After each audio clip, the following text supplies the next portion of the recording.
Jackie Lee Price for Shadowboxruk UK. Today's guest has been described as humble and very likeable. She's the new WBA Super Bantamweight Champion of the world, Jamie the Miracle Mitchell. How you doing, Jamie? I'm doing well. How are you? I'm good. Finally, we've got it sorted. How is life treating you today and since fight night? Today is great. Just got my son off to school. And life's always great for me. It's been great since I've been back. Been having a really big, warm welcome, and everybody's proud of me. And just ready to get back to it. Learn some new things, add some new things to my toolbox, and everything's great. So firstly, congratulations. And are you the sort of person that doesn't like to, let things sink in and just enjoy the moment? Because you sound like you're on to the next one already.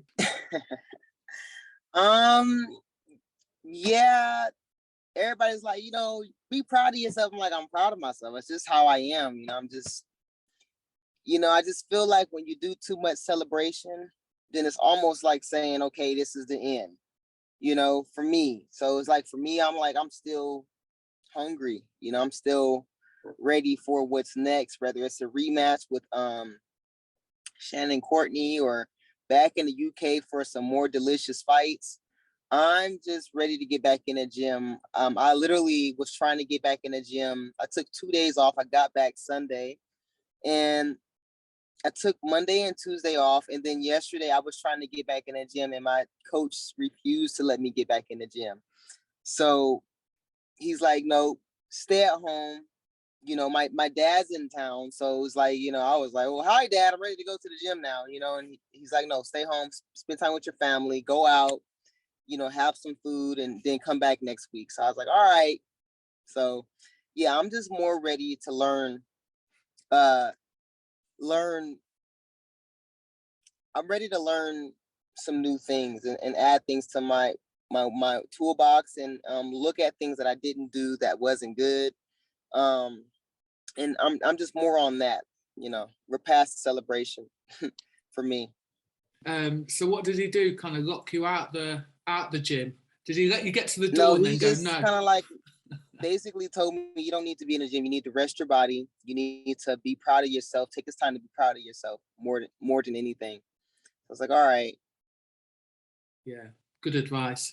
So firstly, I'm guessing by now you've had a chance to have a look at the fight, because you mentioned about, wanting to work on some of the things that you weren't able to implement in the fight.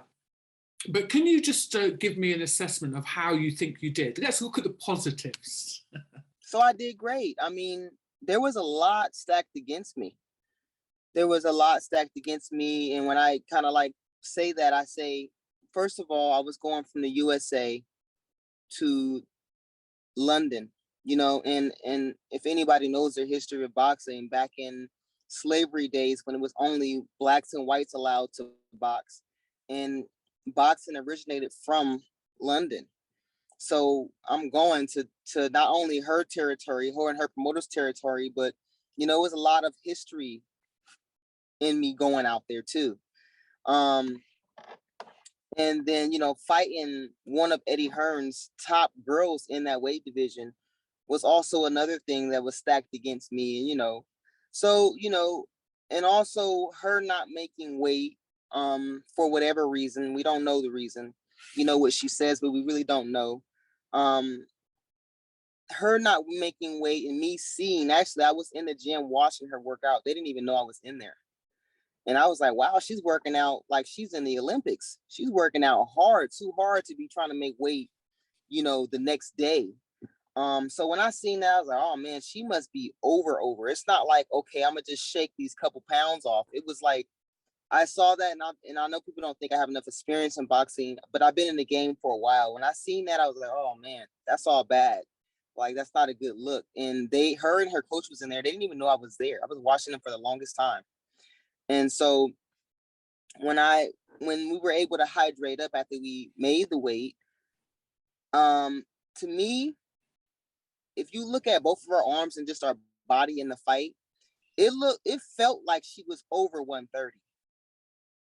It felt like she was 132, maybe no bigger than 135. She was big. I felt it. And you know, I was trying to eat, drink, all after I made the weight, all up until the day of the fight, and I couldn't get my body past 124.8. So even that was like against me. You know, we weren't really fighting fairly. And I was able to show through all of that, through even the history of boxing and the slavery that boxing comes from, and how whites and blacks paved the way for all these other nationalities. Nothing against anyone. I said that with the most respect.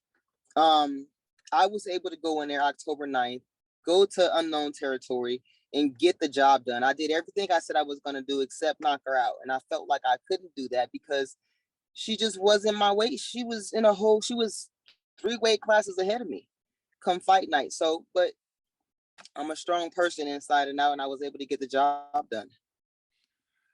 I mean, let's talk about, firstly, I mean, you made some really interesting points there, but talking about the making weight thing, I mean, as long as you're involved in boxing and you've been around it, you'll know that as soon as somebody is skipping, etc., wearing layers of clothes, you know they're trying to make weight. Did it surprise you, though, that they actually did that in the gym, even though you say that they didn't know you were there? So publicly, were you surprised by that? No, I was past all the psychological games. By the time I seen that, I was over the psychological games. I was just driven to get my job done. But no, to answer your question, ma'am, I was not surprised to see that. I came Sunday. The first time I seen her was Wednesday around about 3 or 4 o'clock. And I looked at her, I was like, this girl look healthy. She looks thicker than a Snicker bar. She doesn't, you know, you look at me, even now, I'm probably still about 125, 126, you know, and she looked really healthy. Her hips, her legs, her face, she looked very, so when I seen her, I was like, man, and then so they told me I had to make my weight unofficially at 121.5. I made it at 120. And they wouldn't tell me how much she weighed. So I was like, oh, okay. And then I looked at her, I was like, well, as long as she's on weight on Friday, I don't care what she weighs today. So no, when I seen her working out the night before the weigh-ins, I wasn't surprised on how hard she was working out because I seen how thick she was on Wednesday. So there could be an argument that people carry their weight differently. There could be that argument. But again, being in the game, you're kind of able to gauge people's weights, aren't you, just by looking at them? And then you, quite rightly so, gauge that, listen, this kid's off weight. Yeah. And then you know how difficult it is to then lose that before the fight.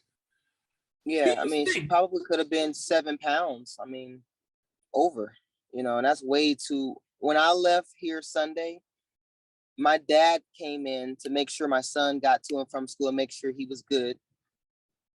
And I told myself, I'm leaving here at 120, 121 max. You know what I mean? Whatever I have to do, run, jump, sit in the sauna, work out, I'm leaving at 120, 121 max. I wanted to leave at 120 because I know when you travel, and that's like a 11-hour flight, you can put on weight just sitting there. It's so true. I figured by the time I get there, I would only have 1 or 2 pounds to lose. And I was good. I got there at 120, just like I wanted. So it's all about being professional. And like I say, I know people don't think I've been in the game a long time, or I haven't paid my dues and paid my homage to the sport, but I have, and that's one of the first things that you learn for me, the coach that I came up with back in California. And, I would just kind of hope that maybe this might not be the weight class for Shannon Courtney, and I would hope that my coach, and I know my coach will, hey, you know what, Jamie, you whatever the case might be, you can't fit in this weight class anymore, and be honest with me. And I'm so grateful to my coach Dewey Cooper and my strength and conditioning coach and assistant coach David Haynes, that they can be honest with me and tell me those things. We have that communication to where it's like, no, we're not gonna force things. Your health is more important than this sport, you know, because you have to make the sport work for you, because the sport's not going to do anything for you. You have to make it work for you. You're lucky that you have that relationship with your coaches, but also you need to be willing to listen. And sometimes athletes just don't listen. Yeah. I think we all have that from time to time, where we're just kind of stubborn, because we all are fighters. So that's a part of being a fighter. Sometimes you think you know everything and you don't. Yeah. Do you think ahead of the fight that, you know, Shannon maybe overlooked you slightly? I mean, there was talk, obviously, about your credentials as an amateur boxer. There seemed to be that respect there. But do you think secretly that she may have been looking at you as a stepping stone? She was talking to me kind of reckless, as we call it in America, you know, just kind of like with no disrespect, no respect for me at all. And, you know, even she was making comments. And, you know, a part of my keys to success, just in case nobody knew, and that's always a part of my keys to success, is being humble. And I'm not the one that's going to be flashy with my words, talking crap, or just, you know, because there's a lot of things I could have said that I was like, nah, I'm gonna chill. I'm not gonna say that. You know, there's a lot of things I could have made it a really ugly, and for everyone, a disrespectful. You know, I didn't want to judge to Eddie Hearns or any of the other fighters. You know what I mean? So it's just like, you know what? I'm gonna just show her how I give it up with my hands come fight night. But, you know, she was making comments to where it was like, you know, if I can be honest, can I be honest? You can say what you like, darling. I almost thought she was being racist, almost like with the whole swimming thing. And you know, because people think that Black people can't swim. And it's just like, and it was just like, you know, I'm not going to talk about what you want to talk about. You're going to talk about what I want to talk about. And that was my whole thing. Can you explain that statement? Because I actually don't know anything about that statement at all. Oh, I'm sorry. In the press conference, she says, I'm going to take her to deep waters and drown her. She said something like that. Right. And then I said, oh, she just talking. She don't mean that. She just talking, you know?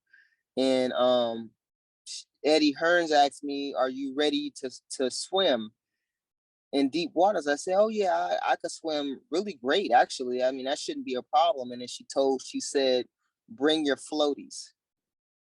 So, I mean, right. She says a lot of things like that. That's just kind of like, you know what? 10 years ago, or even 7 years ago, when I wasn't as mature as I am, I would have tried to tear up that whole press conference, you know, just off of that alone. So it's just like, Shannon, she says things like that. She also says a lot of things that it sounds like she's heard someone else say, or that she's read in the book. And the fact that I just didn't want to, I'm not here to argue with you and play word games, you know. And it's the fact that, you know, then she was just saying, oh, Jamie seems like she has nervous energy. It's just like, no, I mean, you already told you what I'm gonna do. I don't have to keep on repeating myself, because then at that point I'm protesting what I'm already said. I don't have to do that, you know. And that's just never been my style in boxing. I'm not the one. That was Muhammad Ali's thing, and I'm gonna let Muhammad Ali. Muhammad Ali started that gangster shit with talking crap. And he's the only one that I know that did it the best. Floyd did it because he was doing it for ticket sales. It's not like he was doing it to, you know, that's one of the main reasons why Floyd did it. So when people are talking crap to people in these fights, why are you doing it?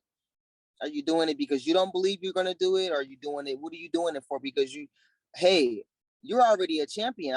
You don't have to argue with me. You know what I mean? So I didn't understand why she was even doing all of that and saying those things, you know? In the interest of fairness, could it just have been,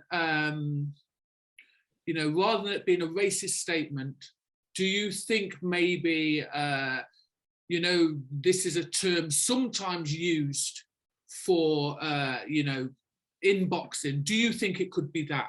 Do you think she's intelligent enough? It could be. Do you think she's intelligent enough to have, you know, done the subtle racism? Do you think it was subtle racism, or do you think it was, you know, just terminology? I don't think she can think quicker than me. However, I do believe that she's very narcissistic. Very high levels of it. Now, I believe that we all as human beings have little doses of narcissism in us. But her levels are very, very high. So, like I said, she could have been trying to be racist, or she could have just, she seemed in a press conference, she sounded like she was also reading a book. Like she didn't really believe anything she was saying. So maybe not, but yeah. Ahead of the fight, Shannon did say that she felt that you were nervous. It's funny how certain people can determine, you know, how people interpreted your centeredness, peacefulness, you know, your humility as being nervous. What did you see in her eyes? Counterfeit. Counterfeit, fake. She's gonna, I saw that she truly believes this, but she really doesn't. And she's gonna believe all of this until the very end, to the last end of her breath. That's what I saw. The fight. Wow. Yes, First round, listen. I mean, first of all, an amazing bout. What I love about it is, you know, I've been involved in boxing for a long time, and then obviously, you know, the pro scene for females is new-ish, and then everyone was talking about, you know, being so surprised how many talented boxers there are out there. It was a great fight. In actual fact, Shannon also has stepped up a little bit. So first of all, I'd like to commend you both on that. But first round started off fast, dominated. Was that kind of the key, that it was like, you know what, I'm the underdog, but don't get it twisted. I'm here and I'm here to win. You know what? I train not just for Shannon, but for every fight really, really hard. I take everybody serious, you know, whether you a baby or whether you a full grown German Shepherd, I'm gonna train for you.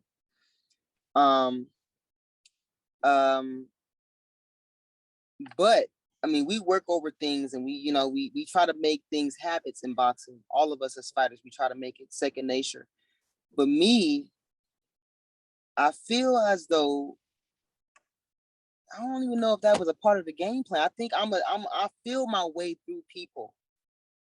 So whatever you come with, I'm like, it's like a spiritual thing to me. You know what I mean? It's like I tap into whatever's needed and necessary at that moment in time. And I have so many different styles within me that I could just pull something out. And I think I shown that in that fight. Like, okay, I'm gonna do this round. And it wasn't even really me saying I'm gonna do it. It was just something working through me in that fight.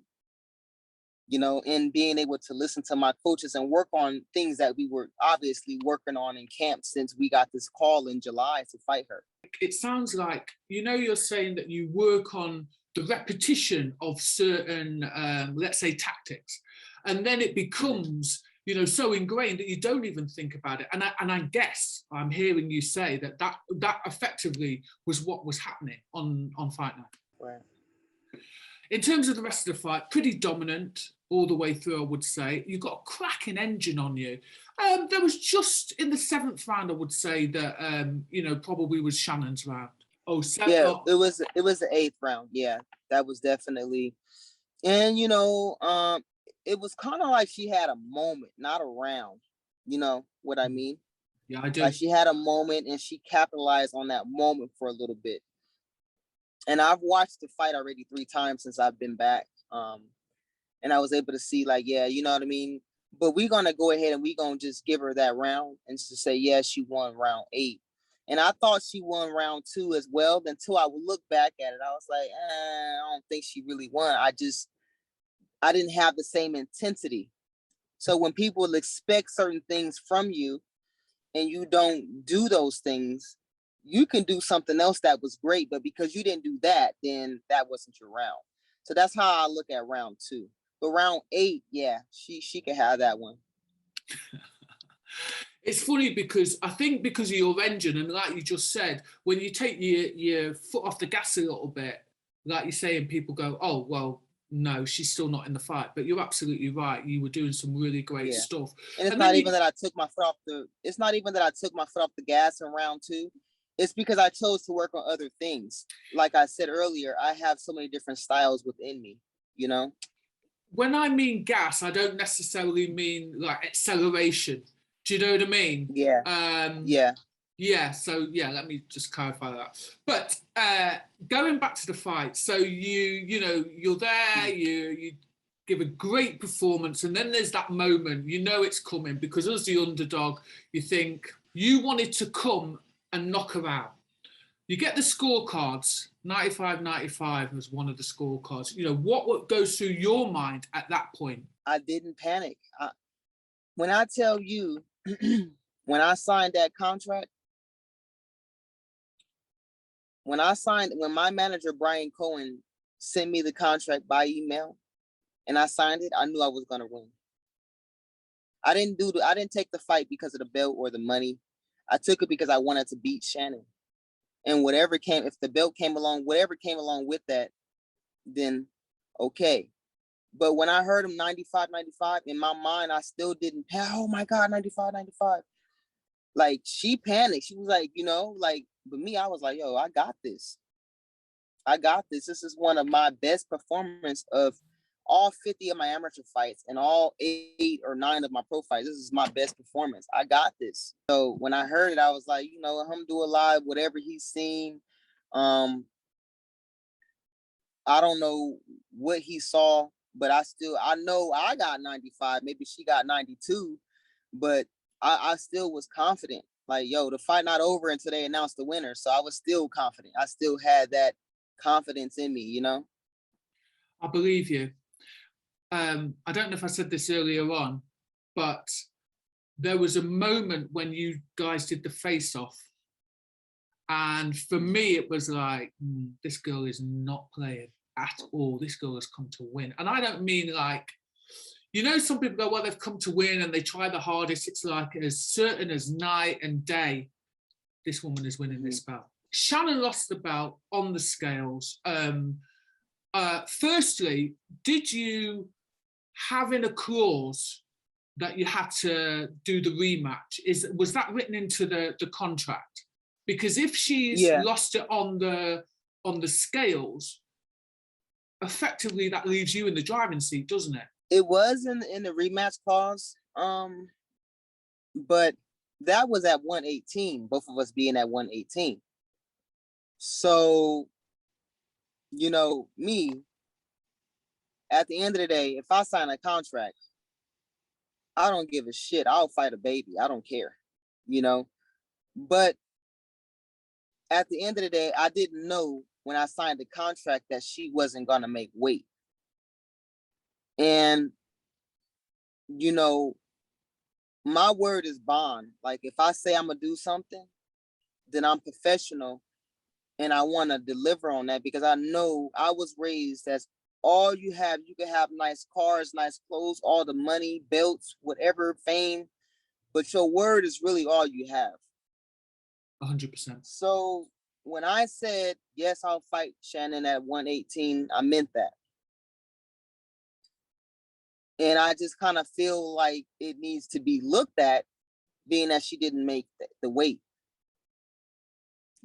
because if I had made 120, I think I would have came down on a lot harder. And, even though Shannon's in a blessed situation, let's just be honest. She has, Eddie Hearns as her promoter, and, I don't even have a promoter, and I think I did a lot more in the amateurs than she did, but just because you're in these situations, you mean even Floyd, Ann Wool, Marlene Espinoza, Clarissa Shields, they're still professional. They don't, oh, well, I'm a god, so I don't have to do this. This doesn't apply to me. You know what I mean? But, you know, hey, you know, we have to be held accountable, even if we are in the driver's seat. We have to be able to make examples for these boys and girls, men and women coming up behind us. Because if people think Shannon can do it, then they're going to try to do it. And let's just be honest. The sport ain't all that pretty, you know, to begin with. It has a lot of things going on in it that's not fair. So things that we can control, like making weight, and if you can't make that weight, placing yourself in a proper weight class, let's do that. Let's stick together as athletes, as women, you know what I mean? And be a great example, you know what I mean? Because if they're going to let her get away with it, then they have to let everybody else get away with stuff too. And it's just going to contaminate the sport even more. But I love the sport so much, so I wouldn't do that. I wouldn't do it to myself. You know, and then Shannon, you know, doesn't want to hear the backlash. Well, you wouldn't have to worry about hearing the backlash if you did what you were supposed to do.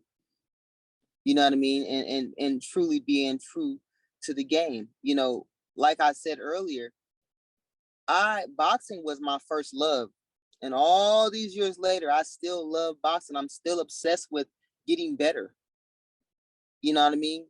I'm still obsessed with certain things, everything in boxing. So, like I said, I'll rematch her because I said I was going to do it, but I do think that it should be looked at. Yo, do I really have to rematch her if she didn't make the weight? You know, do I? And if I do rematch her, it has to be very strict. It can't be, oh, I'm going to just come in at this weight and, oh, if you guys want to talk about taking money out of my purse, I'm just not going to fight. That's not cool. Because what about me and my legacy? We can't have this person coming in trying to control my destiny and where I'm trying to go because she wants to be narcissistic. You understand? So, you know, I thought about that. We've been back and I've thought about these things like, yo, what if she decides to come in and have a rematch and just do this again? Then what? I think that the point of view coming here being utterly professional from start to finish will sometimes highlight when other athletes aren't doing that. And you're absolutely right. That is part of your job. It is. That's it. Yeah. I think it would have been frowned upon more if you had done it. But like we said earlier, you can't be looking for excuses. You came, you did your job. I'm just wondering, there was some suggestion that it was unusual to for Shannon. So Shannon came in with the brace on her leg, and some people were saying it's unusual that you would allow your opponent to see that you were injured. I mean, what did you make of all that? First of all, if you guys look back at the media workout, you didn't see it with the knee brace on then, did you? These were all the weight, I had got the call to fight Shannon July 31st and August 14th. They were both, injuries due to why they got pushed back. So these were all built-in excuses. These see psychology, right? Like, this press conference and all those type of things. And it's the way she was smirking. And you look at those type of things, are all built-in excuses to, in her mind, she knows she's going to lose. I don't care what anybody says. I don't care how you want to slice or dice it. She knew she was going to lose, and she was built in all these excuses. When I got the call that she got injured, I said, okay, well, whenever we fight, I'm gonna treat her like she's an Olympian. I'm gonna treat her like she's a healthy horse, and I'm gonna train my butt off. I'm not falling for that, because for all I know, that could just be a trick. So to me, it's like, hey, that's your issue. If your knee hurt, that's your issue. That's not my problem. You know, I take care of myself on the off season of my fights. I don't go out and do things that can potentially hurt me. I don't overrun. I don't get on motorcycle bikes knowing I'm a professional athlete. You know what I mean? I don't get on skateboards. I don't go out and go with people who drink and let them drive and they're drunk, because I'm still thinking about being successful in boxing. So that's just the way I take care of myself. I don't drink, I don't smoke, I don't do any of those things. Never have and never will. You know, so, but that's just me and how I deal with it. Everybody's different, like you said earlier. Yeah. You know, people here have been saying they don't feel like you were given your full moment of glory. You know, that the media focus was more on the defeated athlete rather than the champion. Would you agree with that? Yeah, I've never seen nobody just sit the fighter that lost right aside the fighter who, you know, gained victory. Maybe they were trying to compare faces. I don't know. But I didn't think that was cool. But it's okay. You know what I mean? Because we're going to stop that. We're going to stop that with my actions and the way I deal with things, you know, and the way I go back home and the way I choose to train and work on things and add things to my toolbox and take things out of my toolbox and come back out there and just put on an even better performance. You know what I mean? And sometimes we, you know, have to work a little harder to get things done. And I have to be willing to do that. Yeah, 100%. Inbox was blowing up with messages. Please beat Shannon Courtney. Please. I'm like, God dang, what did this girl do to these people that make them not like her? To all the UK fans out there who stood up and stood with me in this fight, leading up to this fight, before the fight, all the messages, all the positive, you know, the positivity that was thrown my way. And, you know, you guys don't know me from a can of paint. You know what I mean? And you guys have families out there and you guys believed in me. I appreciate that.